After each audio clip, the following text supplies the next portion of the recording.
বাংলা পরীক্ষা খাতা দিছে? হ্যাঁ দেখি এই যে পাশে। ও এই যে বাংলাতে বি পছপছিস কে? বাংলাতে বি মানে যাই কি ব্রিলিয়েন্ট। আচ্ছা ওটা বাদ দিলাম। ইংরেজিতে ই পছপছিস কে? আরে ইংরেজিতে ই মানে কি জানো? কি? ইন্টেলিজেন্ট আবার লই ইন্টেলিজেন্ট নিয়ে আমি ইংল্যান্ড যাব।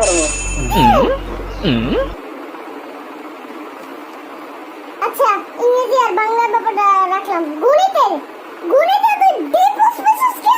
ডি মানে জানো কি? গণিতে আমি ডন। ডন তো চুরি করে শুনছি। আরে গাধা ওই ডন না, এই এই কি? কল লাগো না অন্যটা করো। আচ্ছা সমাজের ব্যাপারটা ধরি। সমাজে তুই একটা ফেল করছিস কে? আরে এফতে ফেল না, এফতে ফাস্ট। আর হলো এই ফাস্ট নিয়ে আবার এফতে জানো কি হয়? ফিশ হয়। ফিশ মানে মাছ। এই মাছ আমি ভাত খাই ওরম 3 বেলা।